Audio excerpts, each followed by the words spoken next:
Hi everyone, welcome back. I hope you're having a great day. Today we're going to talk about surgeons and if some of the procedures they recommend are really good for you, okay? I know that if you get into an accident, there's some, reason why, you need to get put back together again. Totally understandable, okay? But we're definitely seeing a rise of people going to these institutions and they're coming back like a shell of the person they used to be. They go in for a little bit of pain, and instead of being recommended natural substances, of course, you're not going to get that with allopathy. You're not going to get that with the medical mafia. Anytime I talk too directly about the system, there goes the red flags, right, from the thought police. So obviously there's a problem. And of course, they're a business. They're there to make money. They don't do it for free, and they make big, big, big money doing it. And not to say each and every one is bad, but you will find that the more you go to these people, the more they'll push that on you. And then when you see pictures like this, it really, really burns you up, because you'll see they'll go for the most horrendous treatment first. If you notice, like, they're really quick to go to this barbarism, right? They'll go right to, oh, you got a little bit of pain, they'll give you some drugs or whatnot, and then before you know it, they're putting you on the docket for the next available surgery. And that's becoming in vogue now. People think they can just go get a surgery for every little thing, not realizing that that's taking time off your life, the anesthesia and the ramifications. And this poor child, right? To stop epileptic seizures, doctors will remove. They'll go right to, the harshest thing first, instead of going to the more invasive practice. You know what I mean? That'll never happen, because there's no money to be made in that field that way. They'll remove a portion of a child's brain, but will not prescribe them cannabis oil. Yeah, why would they? Why would they? That doesn't make enough money. And these creepy characters really just, this gives you an aura, because I've already made a list of like different serial killers that happen to be doctors, and I already did in one vid that one was called Dr. Harold Shipman. And Mr. Harold Shipman, I got that from my computer forensics book, which they love giving you examples, right, of the real stuff going on. And it says he was a serial killer responsible for at least 236 murders, possibly as many as 459 from 1975 to 1998. And I guess he modified evidence on his computer, thus he was caught using good old computer forensics, right? So, yeah, if you haven't seen this trailer, I'm about to show you guys too much, because there's a movie called Incision, and you hear about people going missing, not to, like, freak you out, but just to show you, like, these movies, a lot of them, when people are going missing and being mutilated, you'll find out, who are the perpetrators. A lot of them are doctors, so-called Dr. Evil.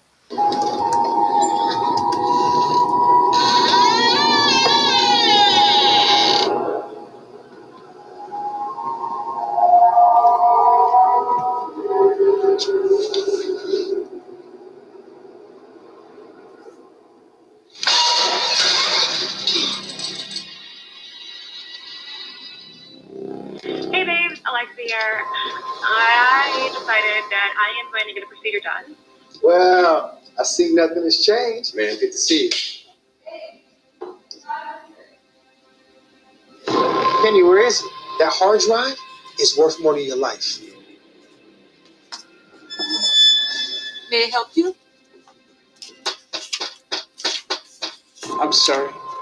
I forgot to introduce myself. I'm Dr. Gene Cunningham. I'm going to make you all beautiful. You're about to become my masterpiece.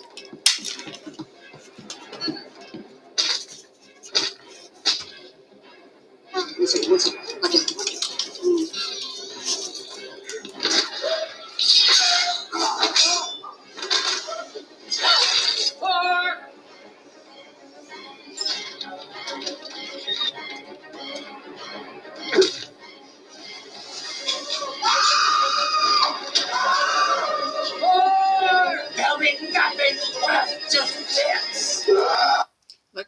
man. Oh my gosh, this is for fair use and education. This poor guy woke up and his feet were cut off. Do you not understand that there are places like this? People go missing all the time. And if you didn't know about this story by Kerth R. he even has his own website. If you ever want to check him out, he, I guess, is a survivor. Because I wanted to see, wow, his story was like so intense, guys. It was like it rattles you to the core. So I'm like, So I guess he spends his time.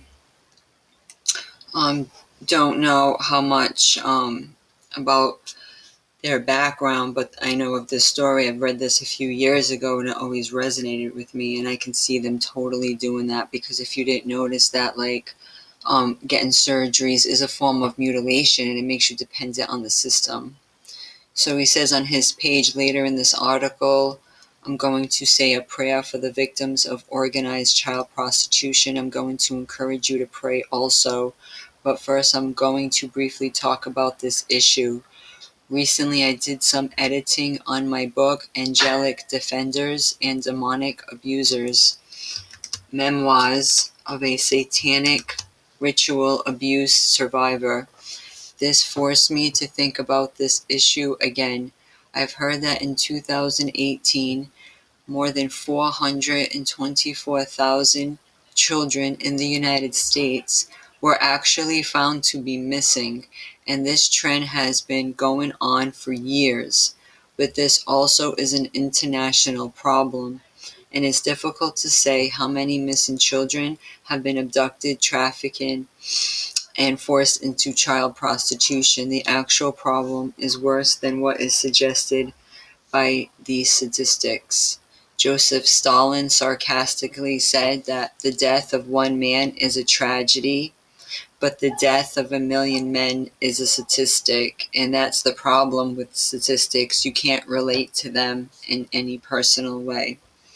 So he wrote a book because he himself had such a story. I'll read a little bit to you, and because he explains how these so-called evil leaders, right, these so-called Knights Templars, whoever from years ago, who turned into the so-called bankers, who turned into the so-called, people of these higher learning institutions, all of it, you'd be surprised, okay? And they're really very devilish at the core. So he says the subject of how the Illuminati intends to use surgical mutilation as a form of social control is very disturbing. I've written about this before. I've recently received some more information, so I've decided to revisit the subject. I don't feel comfortable writing about this, yet I feel that I have to. For one thing, this subject is personal. I'm missing 3 toes on my right foot. I did this to myself when I was a teenager as a way of getting out of an occult recruitment ritual.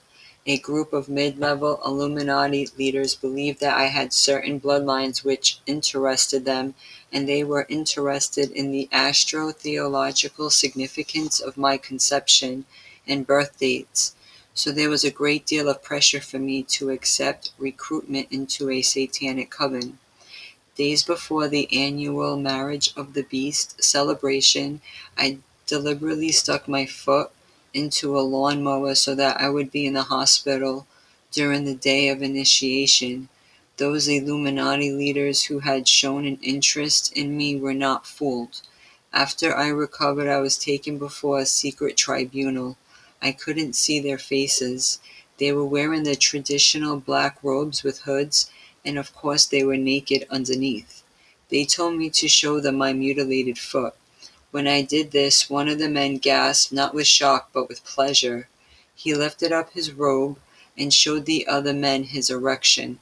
This amused them. They interpreted this as a sign from Lucifer that my life should be spared, so they tortured a dog to death in front of me as a way of intimidating me into silence. Then they let me go. The Illuminati may have been done with me at that point, but I was not done with them. In those days, there was a resistance group within the Illuminati that wanted to undermine the leadership. These were Illuminati members who were secretly dissatisfied with the committee that runs the Illuminati. When they heard of this story about what I have done to get out of recruitment into a satanic cult, this resistance group contacted me, and so I joined their movement. Eventually, that movement would be destroyed, but I survived. Decades later, I started talking about satanic ritual abuse on the radio, but I've never really told this particular story about my self-mutilation before, except privately to a few people, so understand that I find it difficult to write about the subject. One way that the Satanists intimidate their abuse victims into silence is to threaten them with violence. A film that I was forced to watch as a child was intended to do just that. It was a black and white film of a man being tortured to death over a period of months. I was told that he was an Illuminati member who tried to leave the group with the intention of contacting the news media. He wanted to warn the world about the Illuminati, but they got to him first. I was shown this film in the early 1960s when elaborate special effects were not possible. So I've always known that this film was real. The surgery done to this man was shown in segments as it progressed over time. His fingers and toes were removed one at a time. His legs and arms were systematically removed. By the time they killed him by removing his intestines, he was just a torso. Oh my God. I was told that this surgery was done without anesthetics. I now know that this surgery was done by a Nazi war criminal brought into the USA by the CIA's Project Paperclip. I remember that in the final segment of the film, right before they started to remove his intestines, you could see the profound look of despair on the victim's face. The doctor performing the surgery didn't always wear a surgical mask. In some of the film segments, you could see that he was smiling with glee as he performed the operations. And although he was wearing his surgery scrubs, it was obvious in many of the shots that he had an erection. How disgusting. If you ever heard of snuff films, that's huge. And that's why this generation's so effed up, because they're watching movies like Saw and Hostel, and they think that's entertainment. Yeah, let's see if that was you in that position, right? We become messed up even from watching too much of that stuff. Okay, when I was working with the resistance group, I was shown a number of films but for a different reason. They were films which showed sexual rituals, animal sacrifice, human sacrifice, and cannibalism. Two of these films in particular indicated that some Satanists are obsessed with surgical mutilation. Remember that, guys. The main organizer of this resistance was a man who liked to be called Bob, which was short for Beelzebub. I thought about that too, like the movie What About Bob and all that. So, it's short for Beelzebub, the Lord of the Flies. This resistance group, I should explain, wasn't interested in destroying the Illuminati. They just wanted to make it less insane and violent. They were trying to engineer a new leadership for the committee that runs the Illuminati. Bob worked for the committee, which is why he had access to a number of films that depicted satanic rituals performed by different groups. The Illuminati is a complex system. Not all subgroups have the same practices, and the committee wanted to document the different rituals used by different groups. One film that Bob showed me documented the results of some surgery that was performed on a beautiful woman to remove her healthy arms. The story Bob told me was that a secret Satanist who worked as a priest in the Vatican once saw a beautiful poor woman visiting there. He instantly became sexually obsessed with her. He found out where she lived and began to stalk her. That's why, ladies, I tell you guys to watch out when we get freaking trolled online. I'm always ready. I got swords, everything. I'll mutilate them if they even think about coming near me. I mean, the stuff is real, and everybody needs to be put on freaking high notice, okay? Be vigilant. One day he set aside his garb as a priest and dressed in a fine Italian suit. You see that? He approached her at a cafe and made a proposition that she should become his mistress, which she refused. He continued to harass her, but she always refused his advances. One day, when this frustrated Satanist was looking at a picture of the Venus de Milo statue, he had an inspiration. He had some of his fellow Satanists abduct this woman, oh boy, who had become the object of his obsession. That's scary, guys. Really, really, really be careful out there. Then he had her surgically removed to make her look like the statue. That's happening a lot. A lot of these horror movies, they're already saying that, right? In a black and white film, which Bob showed me, she was dressed and posed like the famous statue. Oh, poor woman. The woman had a look on her face that suggested that she was drugged. Satanists in black robes were bowing before her, worshipping her.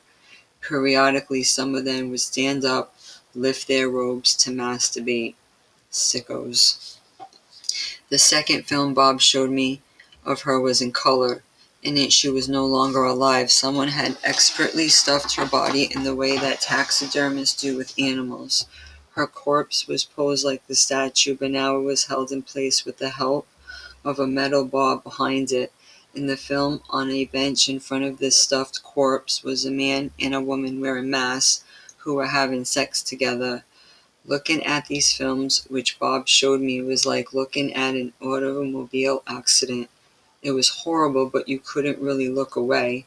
However, the point I'm trying to make is that some Satanists are very turned on by the idea of surgical mutilation. And you notice these Satanists, they love wearing masks. Didn't it say that a man and a woman were wearing masks who were having sex together? So that's why I say when they're pushing this agenda that it's a freaking satanic ritual, because look at Eyes Wide Shut and all that. Aren't they wearing a damn mask? All right. And then you got banned everywhere you go for just saying what is. It's like, why? Because the people who are banning you are part of these cults. So, if you have the Most High, if that's why people got to fear the true and living God, and just really watch your step. You can't be paranoid enough these days because everything's a trick. Like I said, I've been trolled last week. I tell women all the time, be on high alert. Make sure you always have a man around, or you're not really alone out there too much, or, have a weapon on you, and just be really, really careful because this stuff is happening every day. Says Bob was unscrupulous, but he was opposed to the ultra-violent behavior of some Illuminati members. He showed films like these to members of the resistance as a way of motivating them to oppose the committee. However, I didn't really need motivation. Back in those days when I was young, I didn't work for the resistance because I was interested in defeating the Illuminati.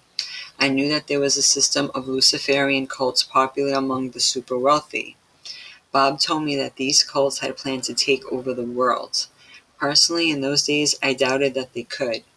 Now that I am older, I understand how widespread and well organized they are. However, back then, my understanding of the Illuminati wasn't really very intellectual. My reason for wanting to hurt the Illuminati was more personal. I thought that if I could create some problem for them, it would be revenge for my having been abused as a child.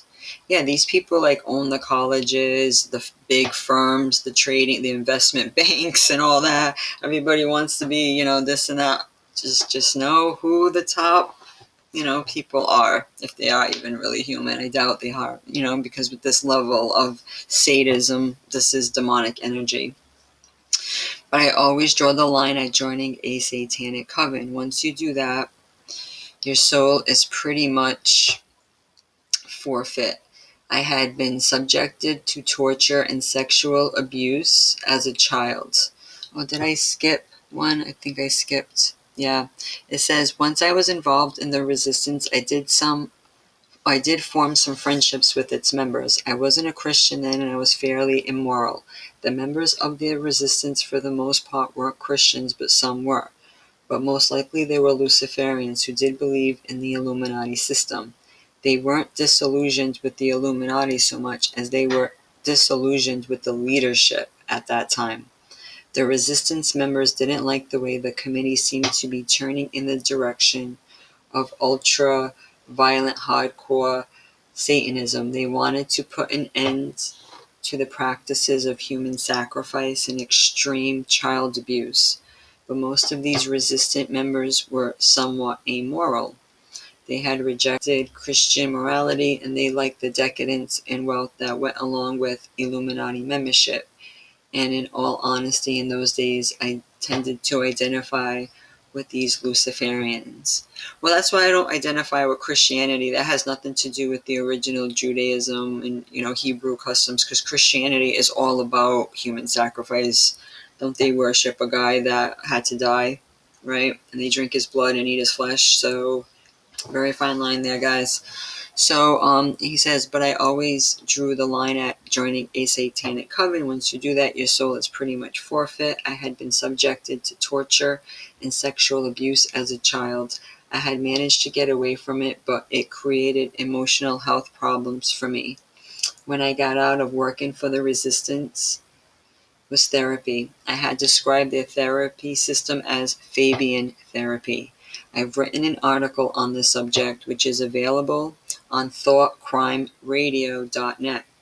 Basically, this approach to therapy is different from conventional therapy in certain ways. Instead of trying to dredge up painful memories, they would rehabilitate the mind's memory system and thus allow painful memories to discharge their negative energy in a more natural way.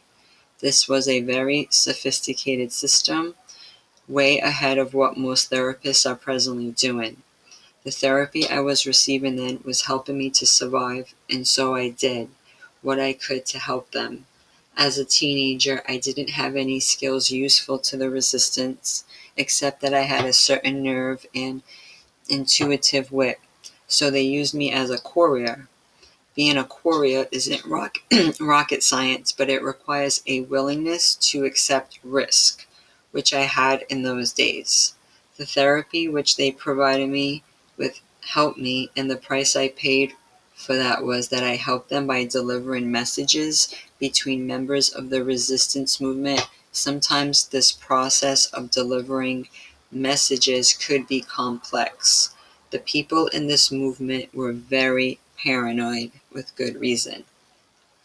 The resistance movement of Bob's was destined to fail. He wasn't trying to stop the Illuminati's global government. He just wanted it to live up to certain ideals. If you've ever read H.G. Wells' book, New World Order, that is what Bob and the resistance thought the Illuminati should strive for, a scientific socialist utopia.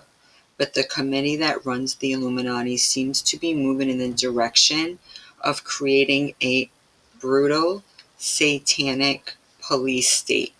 The committee was then and still is the most powerful group of people in the world. So the committee, they go by many names, right? I've also that they heard that they're called the company. They're also called the company. So watch out for anyone who goes by, just these terms. The committee doesn't want to be reformed.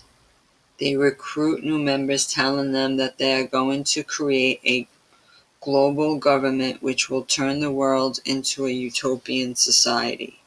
But what the leaders of the Illuminati really want is to turn the world into a living hell, with them in charge. Eventually, the committee which runs the Illuminati discovered the existence of this resistance group, and they decided not to tolerate it. Bob and the resistance leaders were killed in bad ways, which I don't want to describe at this time. Some members of the resistance acquired false IDs and took off never to be seen again. For various reasons, I did not attempt to leave town. Because I was a courier, the Illuminati decided to spare my life for a while. They reasoned that my name and face was known to many members of the resistance.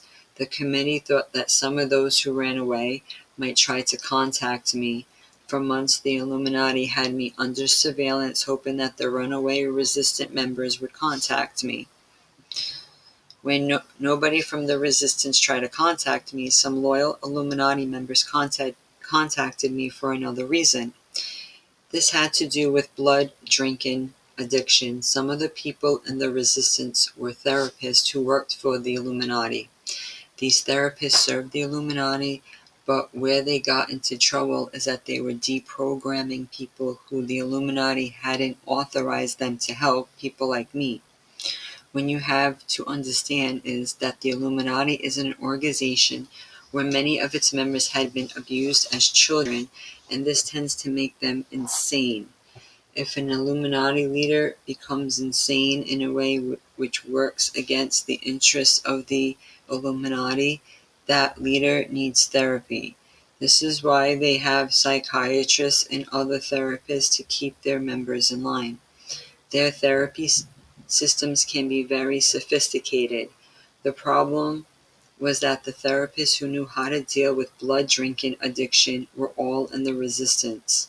And when the Illuminati cracked down on our resistance group, such therapists were either killed or they ran away never to be seen again. I was a teenager when I joined this resistance group, but I was nearly 30 years old when the crackdown took place. For years prior to the crackdown, I had received therapy not to deal with blood drinking addiction, but to deal with my childhood abuse. Nevertheless, I had received therapy from the same therapists who dealt with blood drinking addiction. Furthermore, I personally knew some people in the resistance who were recovering from their addiction to adrenalized goat's blood. Adrenochrome, anyone? This is a person's personal account. So when people are like, oh, conspiracy theories, no, we've heard actual victim stories. I actually listened to a lot. There's so many of them that, the ones who did survive and are able to speak. It's heart-wrenching, right? Isn't this like just ripping you up inside to listen to? So I had some knowledge about how the process for recovering from blood drinking addiction works. That's why I was contacted by some loyal Illuminati members. They wanted my help in dealing with their sons who had become addicted to blood drinking. Imagine. You guys, they're all about, this is just this, it's quite long. I can put this link for you, but this is an excerpt by Kerth R. Barker. You can check him out on KerthBarker.com, and it's entitled How Illuminati Leaders Plan to Use Surgical Mutilation on Their Own Subordinates as a Method of Behavior Control. And they do that. They do that in a lot of ways. They've done that even in the routine surgical industry. 6 body parts doctors think are useless. How little do they know? The ineptitude of the medical profession is hallmarked by their sheer ignorance of the human body. This stems from a combination of institutional training, which then leaps over to their field, medical offices, and even conferences and continuing education to reinforce this training, just in case they happen to gain some wisdom from their practice. The human body is perfect, period. Any advice coming from any person who attempts to convince you that a part of your body is unnecessary, useless, or needs to be removed has no place in any health profession, let alone the medical field. Here are 6 examples of body parts which doctors think are useless, but in reality are not. Okay, guys, let's see. Tonsils. The medical claim. According to doctors, tonsils cause people pain. They are prone to become infected and swell up. Doctors have been prescribing tonsillectomies for decades for those with recurrent sore throats. And you know what that means. Surgery to get rid of them, right? Never mind tea and everything else, different herbs that could do that. Like, are you kidding me? In reality, experts now know that the long-term risks of this procedure are a detriment to overall immunity and exceed any short-term benefit. Chronic swelling of tonsils is best addressed by reducing sugar intake. You see that? Adopting a minimally processed diet that is rich in fresh plant foods and supporting immune system health by getting plenty of rest, exercise, and exposure to sunlight and fresh air. Okay?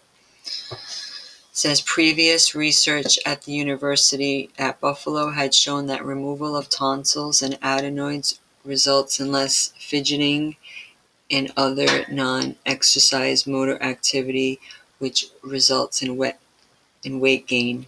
In another study involving 300 children aged 2 to 8 advised to have their tonsils out, those who avoided surgery had fewer annual risks to doctors and lower resulting medical costs due to fevers and throat infections. See? Because you're not born with extra parts, you start taking out, of course, going to cause problems and look, increases your chances for infections. It says a new study provides evidence that a critical type of immune cell can develop in human tonsils. The cells called T lymphocytes or T cells have been thought to develop only in the thymus, an organ of the immune system that sits on the heart. So, wow.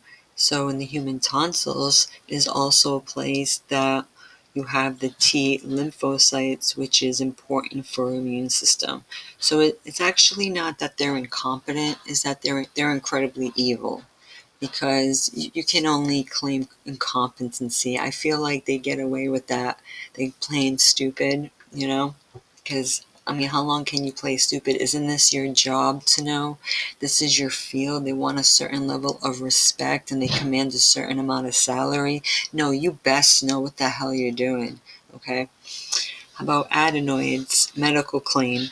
Doctors claim that the adenoids only provide a strong defense against bacteria that is inhaled. As you grow, your adenoids shrink, which makes them useless. Yeah, they're the ones that are useless, right? That's why they hate on you so much when you talk about them, because they make you think like they have to convince you like you're an idiot for any of what they're saying makes sense. They're only helpful when you are a child. Yeah. Doctors generally recommend adenectomy or adenoid removal in children if they are snoring, have sleep apnea, even if they have recurrent ear infections. Reality, like the tonsils, the adenoids are one of the most important parts of your immune system because they are located near the entrance of your breathing passages, and they serve as a first line of defense against undesirable airborne microorganisms and substances. Although you can easily see your tonsils by standing in front of a mirror and opening your mouth wide, you can't see your adenoids this way.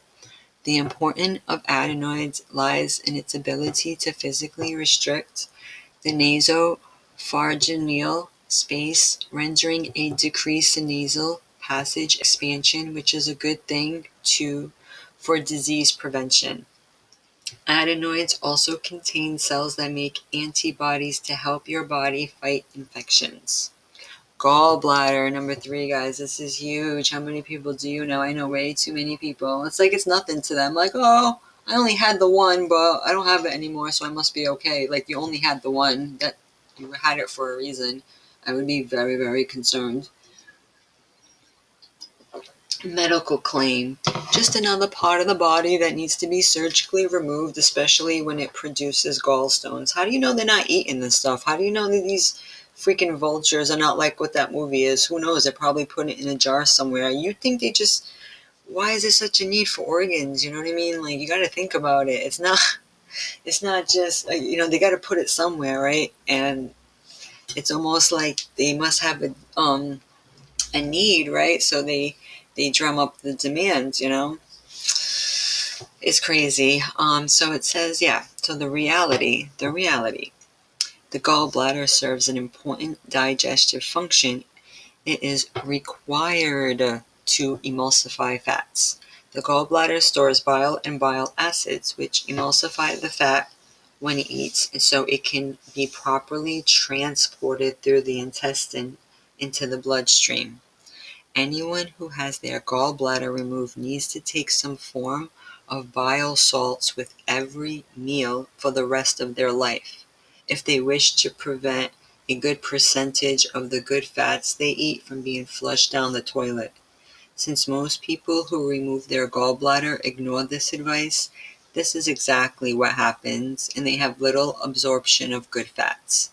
If one does not have enough fats in the diet, the entire physiology will be disrupted, especially the ability to make hormones and prostaglandins. That's why I tell people a low-fat diet is not in your best interest. You see how all they got for us is lies, guys?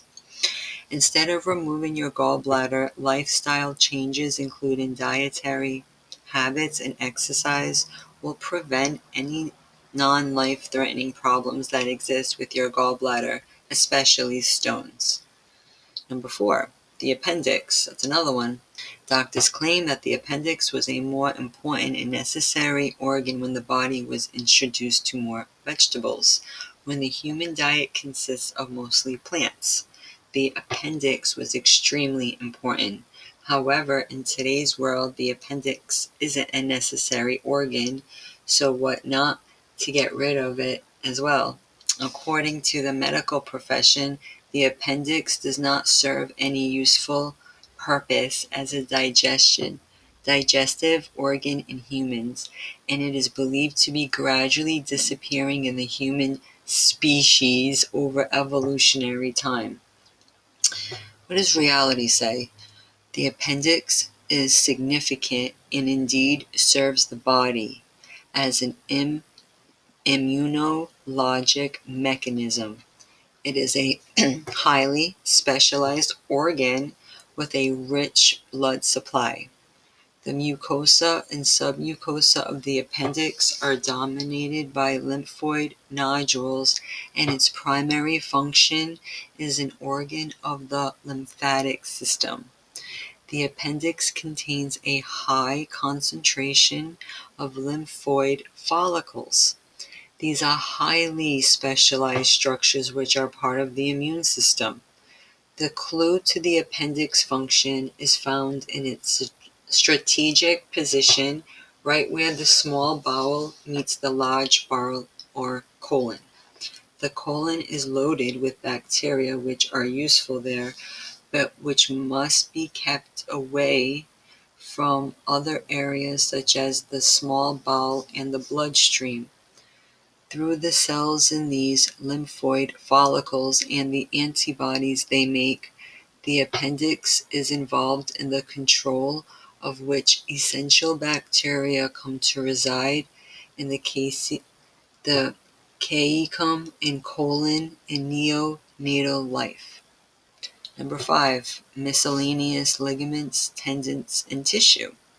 Medical claims: certain ligaments, tendons, and tissues can be reduced or removed and used to repair musculoskeletal injuries, since they don't serve any major functions in their current location. Reality: if you, a family member or friend, have ever undergone surgical intervention in the last 30 years, then you may be familiar with the supreme ignorance that orthopedic surgeons practice while removing often critical tissue from the body, claiming it has no real purpose. Excellent examples are ligament repairs for sport injuries.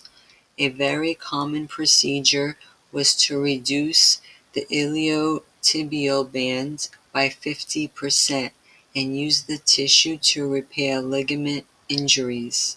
The ITB runs along the length of the lateral portion of the thigh and is critical in the stability and joint mechanics of both the hip and knee, and consequently its reduction or removal affects both these joints, as well as other long-term effects to the lower back and ankle joints.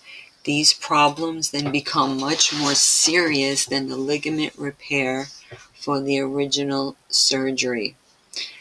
The patella tendon is another important stabilizing ligament for the knee joint, which surgeons reduced often by a large percentage to repair anterior cruciate and other ligaments of the bone. The procedure causes misalignments of the patellofemoral tracking knee joint and may result in several imbalances that last a lifetime, including patellofemoral syndrome, tinnitus, tenosynovitis, weakness, and eventual tear of the patella tendon. This procedure also has an effect on the natural biomechanics of the patient, who eventually must compensate for the deficit, which leads to other health problems. Well, I don't agree with number 6 because obviously that's biblical, but the way they do it in the medical system is jack the hell up. They do it on the first day of birth, guys, which is so messed up. That's not how you want to do it. It's supposed to be the 8th day of birth, because the child is already going through so much, right? Already been born, and then they go hack that crap off, and you got to do it in a a certain way. So I don't agree with that, because that is instructed in the Torah to do. And then you notice in this, that's how you know you're on the lands of, for the promised people, right? The land of the Jews, the real Hebrews, because they give you that option automatically on this land if you would like to circumcise your child or not, right? So it tells you a lot. But, it just makes you think of, some of these people, it just, don't come at me if you're a surgeon or whatever. I'm just saying, there is, some people go into things for certain reasons, thinking they're going to help people. But I find that, because this kind of went with me too. I went down a certain industry that, could have been very profitable when I was younger. But then when I got so far into it, I realized, hey, this is, what their protocols are maybe not very good. I don't agree with that, but that's their protocols. That's what you have to do, right? Because they got to make money for the hospital. It's all about the bottom line. This stuff costs thousands of dollars. Everyone's getting back surgery. Even Dr. Robert Mendelsohn said nobody in America should be allowed to have back surgery unless they have seen a chiropractor first. So there's so many non-invasive ways to take care of all this stuff, because a lot of the stuff is the food we eat, the chemical poisoning, the junk, they're pushing hysterectomies. A lot of people don't realize, a lot of women's feminine products, all of this stuff has chemicals and stuff. Okay, a lot of times they even said, am I frozen? How long I've been frozen for, guys? That's just terrible. I love it. I love when that happens. It loves freezing me up. It's so fresh. But I'm gonna wrap this up anyway, because this thing's being so stupid. But yeah, so how many people have had the appendix issue? Come on, stop freezing. The appendix issue, and that's been connected to chlorine exposure, swimming in chlorine pools, and this and that. So what does this say about the gallbladder surgery racket? The medical syndicate, let me see, is this working? Did everything they could think of to keep a tight lid on the true death and inquiry rate, and to masquerade these particular deaths and injuries to other causes with the help of their cohorts in law and government. This surgery killed actor Jamie Cudrice and U.S. Representative John Murtha. Did you guys know that? Wow. It also killed my husband's uncle, my neighbor, my friend's son, another friend's uncle, and permanently injured one of my uncle's 2 aunts and my stepmother and me. They left thousands dead outright and tens of thousands more permanently and irreparably injured and dying slowly. If that wasn't bad enough, the perpetrators financially enslaved those who have injured and mine them for all. Yeah, it's like they data mine you and they mine you in other ways too. They literally want every part of you, so be careful. I mean, that really hit me there. Then for all that can be extracted without a shred of conscience or feeling. Make it so they can't get out from under it. They did it to me and are still doing it. It is human trafficking in its worst form. The bottom line is the biliary system is too delicate and unforgiving for the limitations of laparoscopy. Elizabeth E. Labozetta. I appreciate that quote. But I mean, not to be so bold. It just shows you like these movies, Incision. This was from 2020, guys. This is like all new stuff. So if you think this is like not happening, a lot of these doctors and a lot of these entities, not just that. I mean, there are people in every sector, that are working in cahoots to kidnap people, to get them in these places, and to do all this harm. Okay, and this guy is just so completely hell-bent on doing what he do. He has no empathy. We see movies all the time. Have people become so desensitized that when they see this stuff, they're like, shrug, it's just a movie. No, it's not just a movie, because there are people out there, like, we are the human resource that they want. They really want, every part of you. Of course, I'm freezing over here, so I'm just going to shut myself out. But yeah, guys, just be careful, because this, it's already told by Keith Barker, his story, that a lot of these surgeries are just that, the human mutilations. They're not going to help you with your health.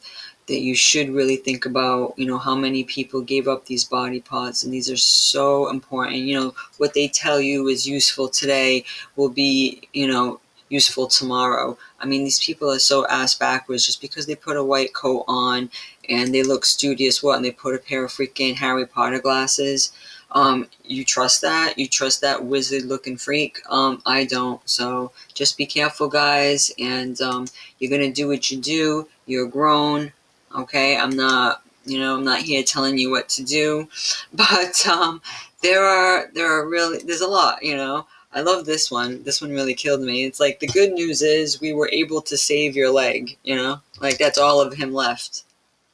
That's how they do. That's how they do you. They switch you all around. There's been so many deaths too that have been connected to it. I mean, just in the interest of not making this long, I can always do a follow-up, but just saying, if you believe in surgeries, well, you're feeding the business, but just know that there's a lot of dark origins. Unless you got into a horrific accident and you need to be sewn up again, or your organ was punctured and you need to be put back together again, going in for preventative treatment or a little bit of pain and letting them talk you into mutilating yourself is definitely how they control society at large. Then the person needs ongoing medications, and then the treatments and the medical experimentations never end. So please be careful and have a great day.